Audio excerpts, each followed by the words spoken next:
Assalamualaikum warahmatullahi wabarakatuh. Innal hamdalillah nahmaduhu wa nasta'inuhu wa nastaghfiruh wa na'udzu billahi min shururi anfusina wa min sayyiati a'malina. May yahdihillahu fala mudilla lahu wa may yudlil falan tajida lahu waliyyan wa la mursyida. Allahumma salli ala sayyidina Muhammad wa alihi washabbihi ajma'in, amma ba'd. Bagaimana kabar Bapak Ibu sekalian? Sehat? Masih kuat puasa, Bu? Bagus, semangat Bu ya. Alhamdulillah Bapak Ibu sekalian, tidak terasa kita sudah berada di pertengahan, bahkan sudah melewati separuh perjalanan ibadah puasa kita di bulan suci Ramadan. Kalau boleh memberikan perumpamaan, maka ibadah puasa yang kita lakukan di bulan Ramadan ini itu seperti lari maraton, seperti perlombaan lari maraton yang kira-kira jarak tempuhnya 30 km. Masing-masing kita, saya, Bapak Ibu, saudaraku sekalian, adalah pelari. Alhamdulillah, kita sudah melewati garis start. Pertanyaan selanjutnya, apakah kira-kira semua pelari bisa sampai ke garis finish? Jawabannya bisa ya, namun juga bisa tidak. Mengapa dulu sekalian? Mari kita lihat faktanya. Saya mau tanya Bapak Ibu yang mungkin biasa atau pernah melakukan perjalanan 2-3 hari terakhir ini. Sepanjang perjalanan Bapak Ibu, apakah pernah melihat ada orang yang merokok di pinggir jalan? Pernah? Melihat orang yang dengan beraninya makan di pinggir jalan?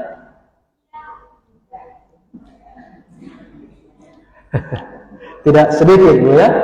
Artinya apa yang terjadi?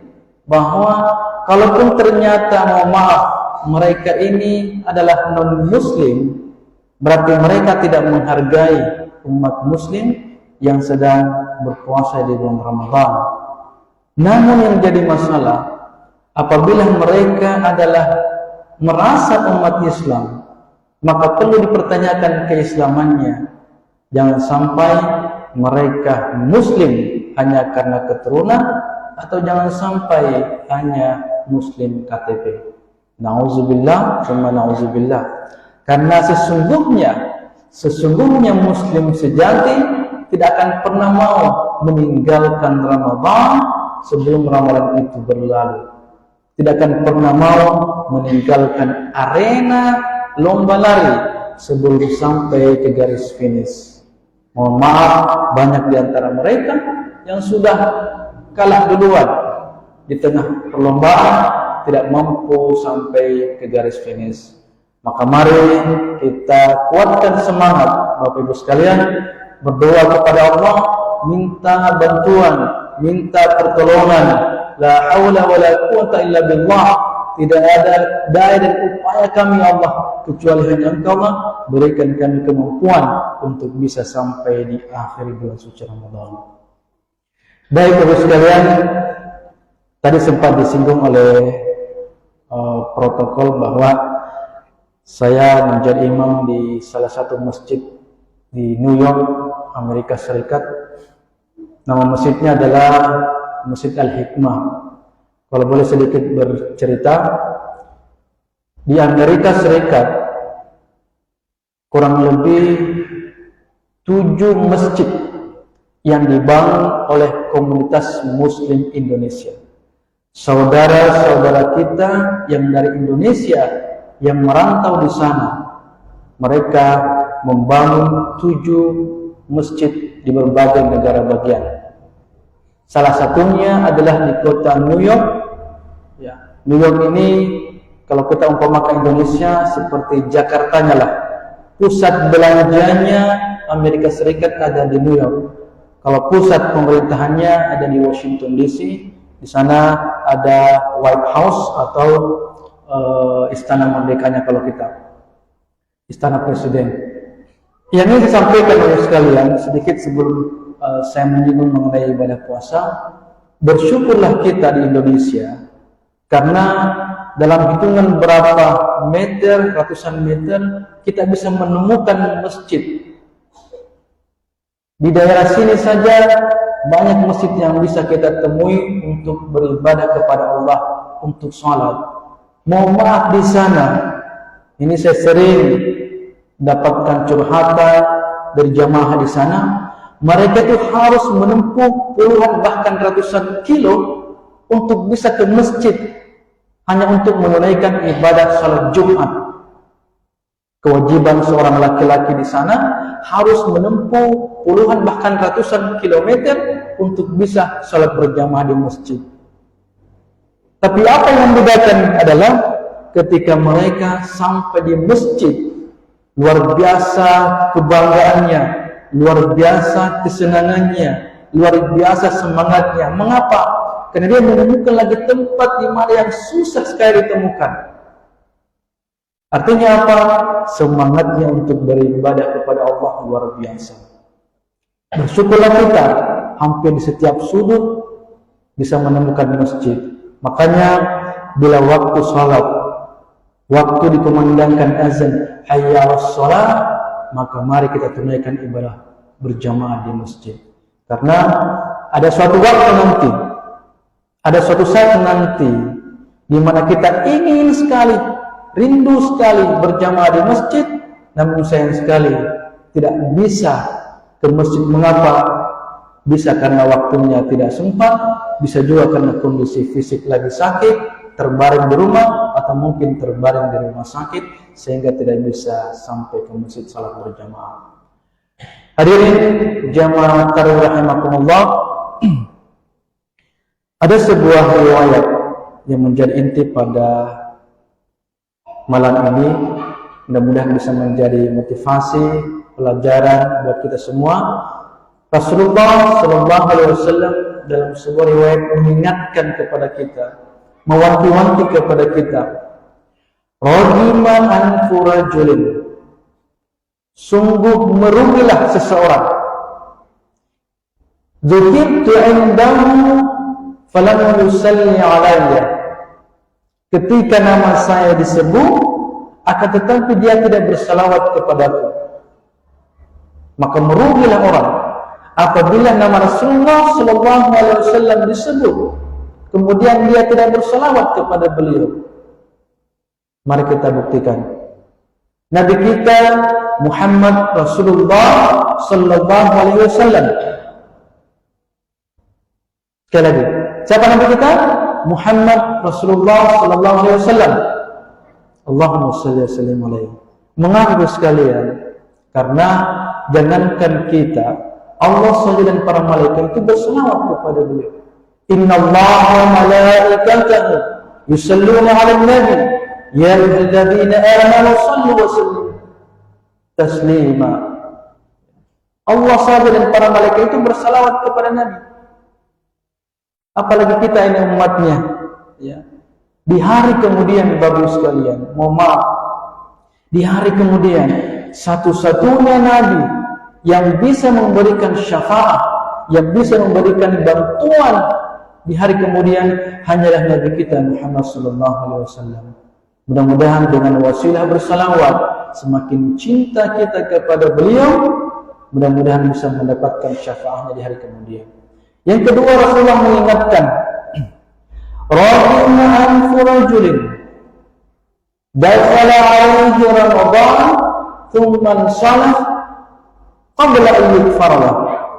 Sungguh merugi juga seseorang, dia memasuki Ramadan, bertemu dengan Ramadan, akan tetapi sayang sekali Ramadan itu berlalu begitu saja, biasa-biasa saja, hanya menahan lapar dan haus saja.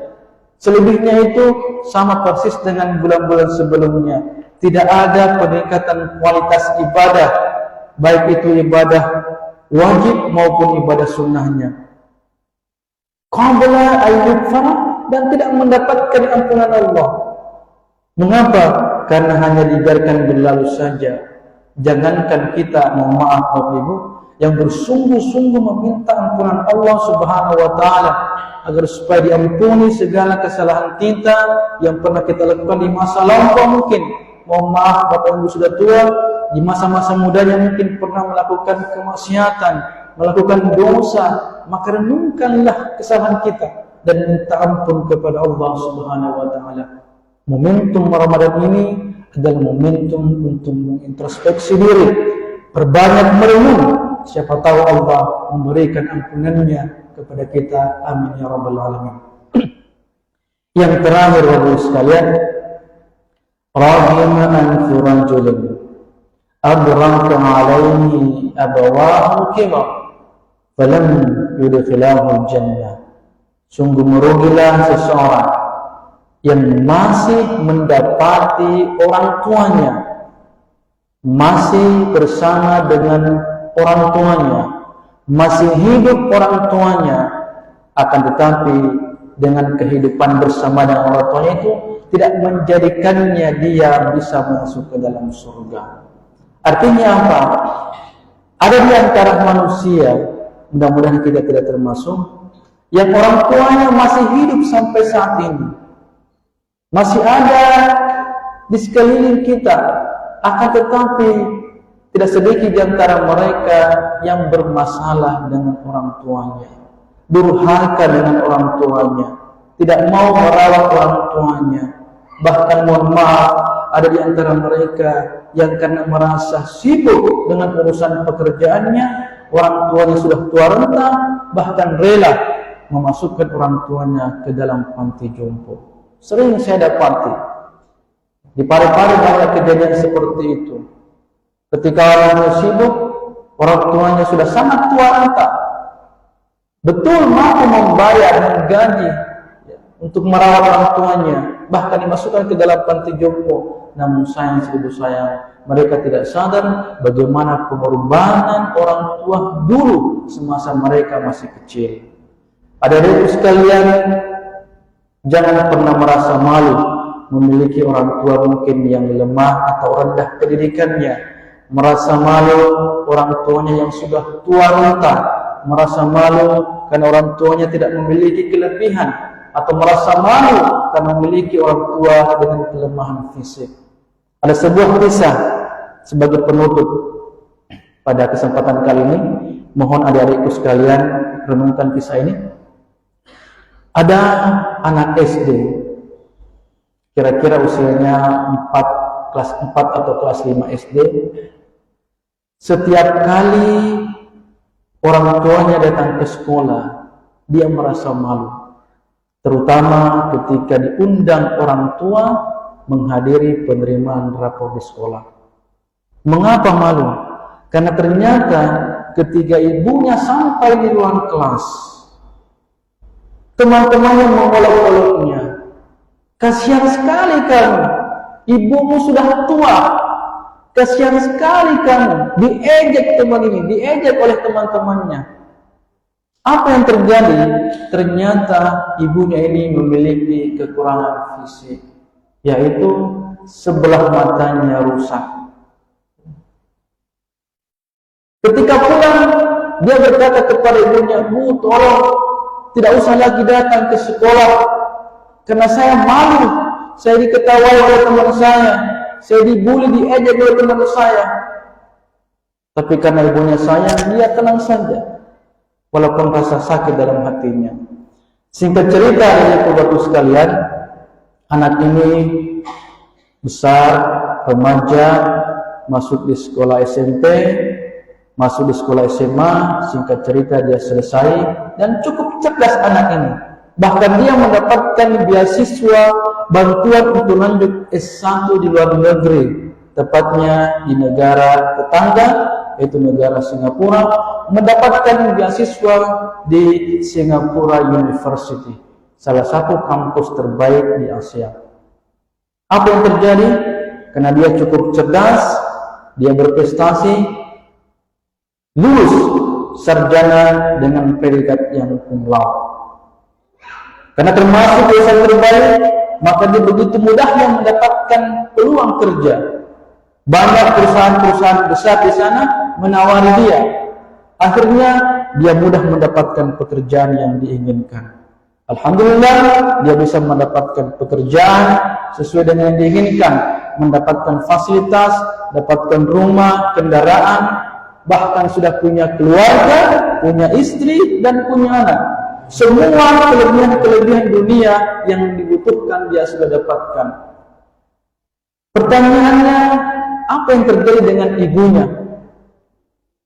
Sang ibu karena begitu sayang dengan anaknya, begitu rindu dengan anaknya, ingin sekali bertemu dengan ibunya. Kemudian dia carilah informasi. Dia datang ke sekolah SMA, tempat dia sekolah dulu, anaknya sekolah, bertemu dengan kepala sekolah, dia tanya, "Pak, tolong saya ingin ketemu dengan anak saya ini.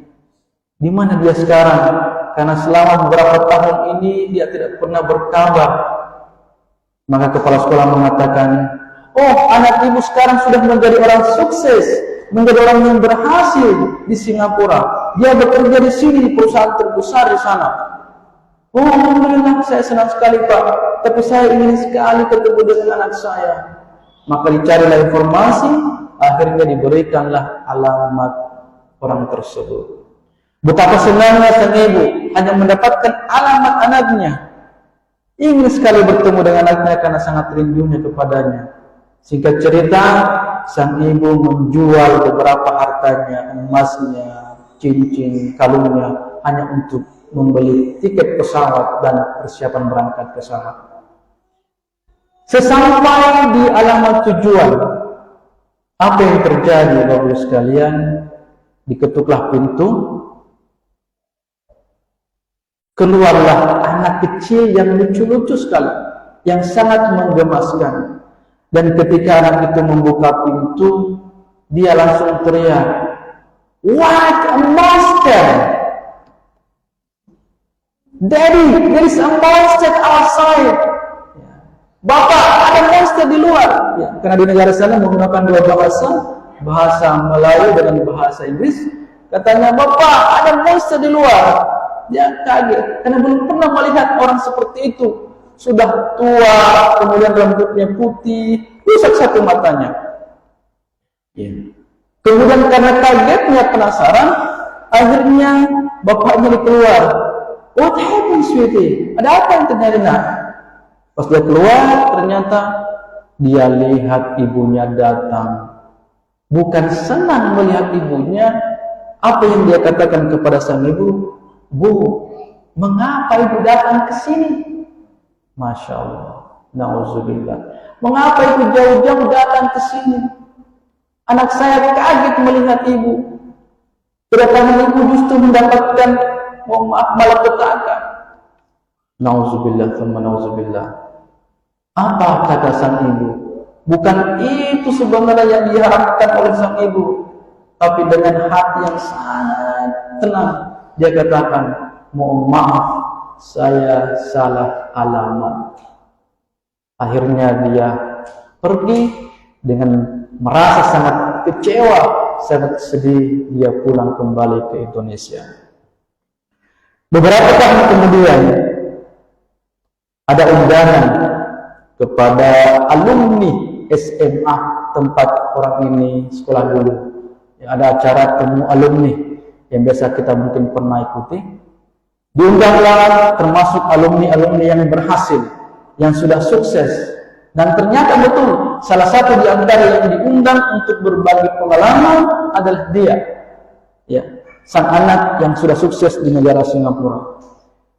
Dia dengan bangganya datang ke Indonesia, dengan bangganya datang ke sekolahnya dulu, ya, alumni sekolahnya, dan betul bercerita dengan sangat yakin, percaya diri menceritakan pengalamannya, bisa menjadi orang berhasil, orang sukses di sana. Dan betul semua orang mengangkat jempol kepadanya. Anda hebat, Anda berhasil. Singkat cerita, setelah selesai acara tersebut, dia penasaran, Kira-kira bagaimana kondisi kampungnya? Bagaimana kondisi ibunya? Maka dia datanglah ke kampungnya ingin melihat kondisi ibunya. Ya, karena sebagai seorang anak tetap pasti ada perasaan ingin melihat ibunya. Walaupun mungkin ada perasaan tidak senang dengannya. Apa yang terjadi sesampainya di rumahnya, dia ketuk pintu, tidak ada yang membuka. Dia lihat lewat jendela, di dalamnya sepi, kosong, tidak ada orang sama sekali. Tiba-tiba tetangganya datang. Hei, kamu sudah datang. Oh iya, saya sudah datang.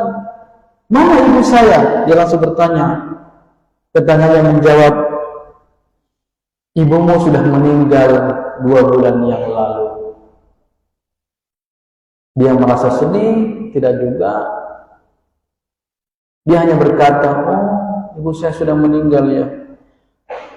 Tapi dia memberikan sebuah surat.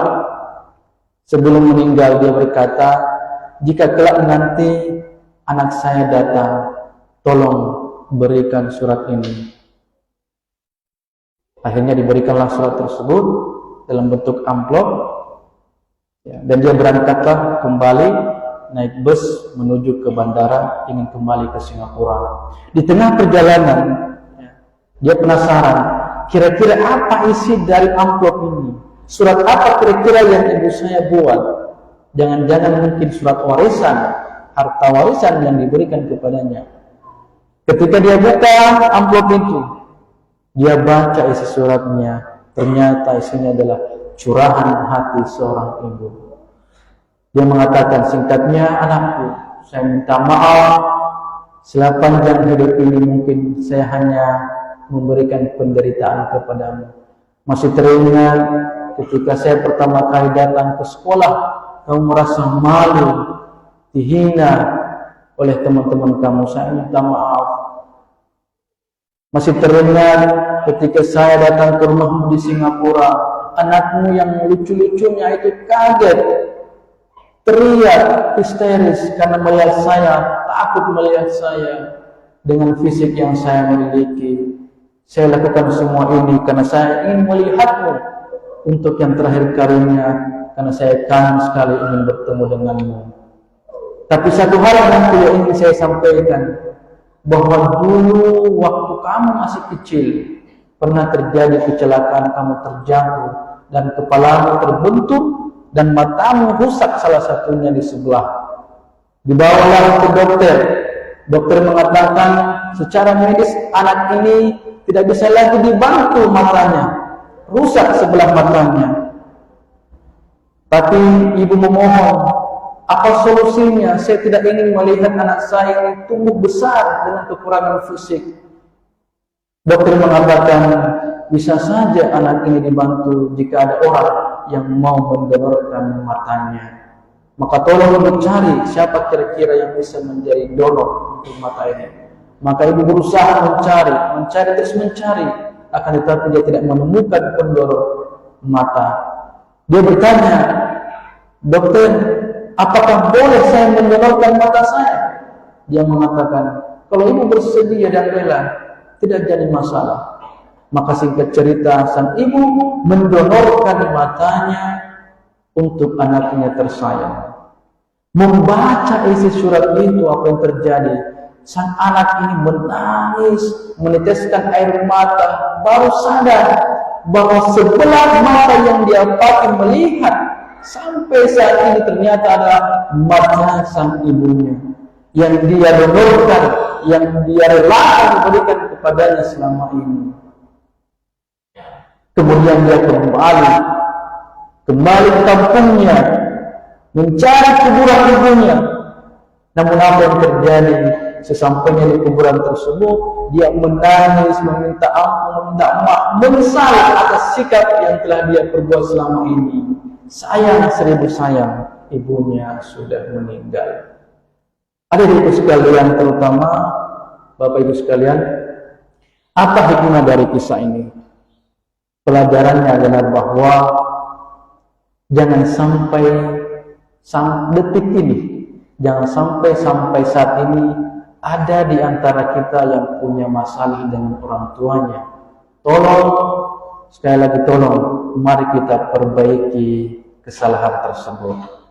Jangan sampai ada di antara kita karena egonya merasa masih yang baik, kita yang baik, orang tua kita salah, sehingga kita tidak mau datang kepada mereka, tidak mau meminta maaf kepada mereka. Banyak kasus bagus sekalian, anak yang durhaka kepada orang tuanya. Di media sering kita lihat, hanya gara-gara tidak dibelikan handphone, dia rela memukul ibunya, rela akan membunuh ibunya, na'udzubillah. Hanya gara-gara mengenai harta warisan, dia rela mempidanakan ibunya, na'udzubillah. Orang-orang seperti ini yang disebutkan Nabi tadi, celakalah orang yang masih hidup bersama dengan orang tuanya, akan tetapi tidak bisa menyebabkan orang tuanya itu masuk ke dalam surga. Bapak-Ibu sekalian, sebagai kesimpulan, Ramadan kali ini mari kita jadikan sebagai sarana, momentum untuk mendekatkan diri kepada Allah, muhasabah, mengintrospeksi diri, karena tidak ada jaminan kita akan bertemu dengan bulan Ramadan berikutnya. Bapak Ibu, mohon maaf yang sudah berbau tanah, yang sudah mendapatkan bonus usia Nabi, maka mau tidak mau, malakul maut tidak akan lama lagi datang menjemput kita. Pada saat itu yang kita persiapkan adalah bekal kembali kepada Allah. Namun hati-hati saudaraku, hati-hati adik-adikku yang masih muda. Jangan merasa, saya masih muda, masih panjang umurku, santai-santai saja dulu, nikmati masa muda. Nanti kalau saya sudah berusia tua, baru tak mau serius beribadah, baru tak mau lagi sering-sering ke masjid. Hati-hati.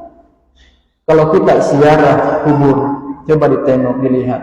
Ukuran kuburan yang kita biasa lihat di sana bermacam-macam. Ada yang ukurannya agak panjang, besar, lebar, tapi sedikit juga ukurannya kecil. Itu membuktikan bahwa mengenai ajal ini tidak bisa kita prediksi. Idza jaa ajaluhum la yastakhiruna sa'atan wa la yastaqdimun. Apabila sudah sampai ajalnya, maka tidak ada seorang pun yang bisa mengulur-ulurnya maupun bisa mengakhir-akhirnya.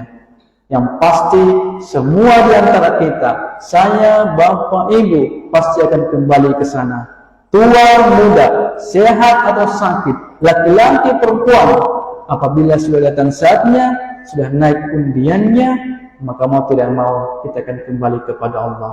Pertanyaannya terakhir, cukupkah kira-kira bekal yang akan kita bawa kembali kepada Allah? Ada sebuah ayat, tolong sekali lagi, tolong. Ayat ini selalu saya sampaikan di akhir ceramah saya. Kiranya Bapak Ibu buka ayat ini. Tepatnya dalam surah As-Sajdah. Tolong dicatat, dalam surah As-Sajdah ayat 12. Allah menggambarkan kondisi manusia di hari kemudian. Allah berfirman, "Walau tara idil mujrimuna nakisu ru'usihim 'inda rabbihim rabbana absarna wa sami'na farji'na na'mal salihan inna muqinun." Kata Allah, seandainya kalian tahu, seandainya kalian lihat, begitu banyak orang di hari kemudian menundukkan kepalanya, tidak berani sama sekali mengangkat kepalanya, hanya bisa menunduk karena begitu malu banyak dosa yang dilakukan semasa hidup di dunia, sambil berkata, "Rabbana absarna," ya Allah, kami sudah melihat, "wa sami'na," kami juga sudah mendengar, "farji'na na'mal shalih," tolong ya Allah kembalikan kami ke dunia, kami akan beramal saleh, memperbaiki diri. Inna muqinun, karena sekarang kami sudah yakin. Pertanyaannya Bapak sekalian, apa yang diyakini nanti orang di manusia di hari kemudian yang saat ini di dunia belum tentu diyakini? Mereka baru sadar bahwa ternyata betul ada yang namanya alam barzah atau alam kubur. Ternyata betul akan dibangkitkan di padang mahsyar. Ternyata betul akan ditimbang amal kebaikan kita. Jika lebih banyak kebaikannya, maka diberikan catatan kebaikan dari arah kanan. Namun jika banyak dosa, akan diberikan dari arah sebelah kiri. Ternyata betul ada namanya titian siratal mustaqim, dan ternyata betul terminal akhir di hari kemudian cuma dua, kalau bukan ke neraka, ke surga. Mereka yang mau digiring ke neraka memohon, farjina, farjina ya Allah, kembalikan kami ke dunia. Kami akan memperbaiki diri, karena sekarang baru tak yakin. Nah, itu bahasa sederhananya. Pertanyaannya Bapak sekalian, mengapa banyak orang belum yakin di dunia ini? Nanti di akhirat baru yakin. Jawabannya sederhana, karena kita berada di alam materi. Dunia ini adalah alam materi yang hampir semuanya diukur dengan panca indera. Bapak Ibu yang bekerja sebagai seorang guru, pegawai, atau pedagang, apapun pekerjaan kita, apa yang ditunggu adalah penghasilan. Penghasilan itu bisa dilihat, bisa dirasakan, bisa dinikmati, bisa diukur oleh panca indera. Tapi mohon maaf, amal ibadah yang kita lakukan, salat yang kita lakukan tiap hari, ibadah puasa yang kita lakukan saat ini, dan ibadah-ibadah yang lain, Allah belum perlihatkan secara indrawi. Kapan diperlihatkan? Nanti di akhirat. Disitulah nanti kita akan rasakan semua amal yang kita lakukan, kebaikan yang kita lakukan akan dibalas dengan kenikmatan, akan tetapi kemaksiatan dilakukan akan dibalas dengan siksa. Dunia ini belum terlalu kita yakini. Mengapa? Karena kebanyakan hanya menggunakan pendengaran saja. Para ustaz, para kiai, guru-guru kita sudah mengajarkan kepada kita. Bapak mungkin mendengar, membaca tentang akhirat, siksa akhirat, tapi belum terlalu yakin. Mengapa? Belum melihatnya. Nantilah ketika ada orang yang mengalami sakaratul maut, menjelang kematian, barulah kita lihat. Tidak sedikit di antara mereka mengangkat tangannya mungkin, melihat kemari, kesini kemari. Itu berarti Allah mulai memperlihatkan apa yang akan dia rasakan kelak. Olehnya itu, karena belum sampai ke sana, maka persiapkanlah saat ini sebaik-baiknya. Mudah-mudahan kita bisa kembali kepada Allah dalam keadaan husnul khatimah, kembali kepada Allah dan mendapatkan kenikmatan jannatul firdaus di hari kemudian. Bagus sekalian, demikianlah mungkin mohon maaf agak panjang, karena ini pertama kalinya saya kesini juga, dan mudah-mudahan bisa mendapatkan banyak keberkahan, terutama di bulan Ramadan ini. Mudah-mudahan kita bisa sampai di garis finish Ramadan ini dan keluar sebagai pemenang pada perlombaan di bulan Ramadan ini. Wabillahi taufiq wal hidayah. Wassalamualaikum warahmatullahi wabarakatuh. Allahu Akbar. Bismillahirrahmanirrahim. Alhamdulillahi Rabbil Alamin. Ar-Rahmanir-Rahim. Maliki Yawmiddin. Iyyaka na'budu wa iyyaka nasta'in. Ihdinas siratal mustaqim. Siratal an'amta 'alaihim ghairil maghdubi 'alaihim waladdallin.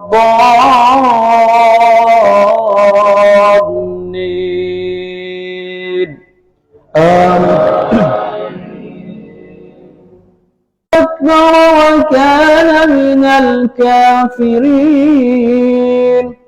Wa qulna ya Adam uskun anta wa zawjukal jannah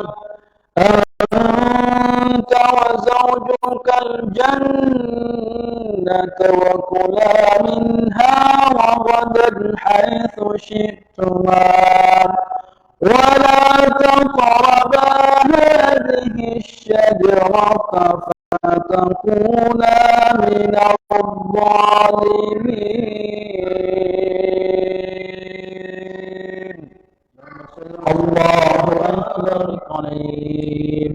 Alhamdulillah Rabbil Alamin, hamdan syakirin, hamdan na'im, hamdan yuwafi ni'ma wa yukafi mazida.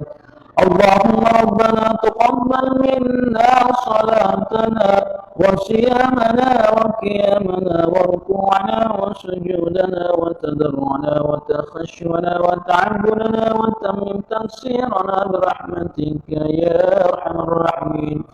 اللهم إنا نسألك سلامة في الدين وعافية في الجسد وزيادة في العلم وبركة في الرزق وتوبة قبل الموت ورحمة عند الموت ومغفرة بعد الموت والفوز بالجنة والنجاة من المؤمنين والنجاة من النار الجحيم. اللهم اغفر للوالدين، اللهم اغفر لنا ولوالدينا وارحمهم كما ربونا صغارا، ولجميع المسلمين والمسلمات والمؤمنين والمؤمنات الأحياء منهم والأموات. اللهم بارك لنا في رمضان وبلغنا ليلة القدر. ربنا آتنا في الدنيا حسنة وفي الآخرة حسنة وقنا عذاب النار.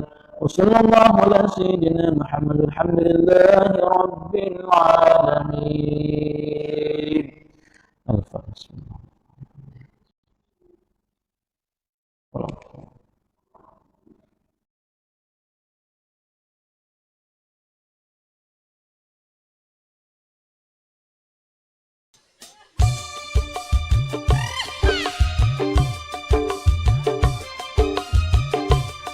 Semangat, ora dosa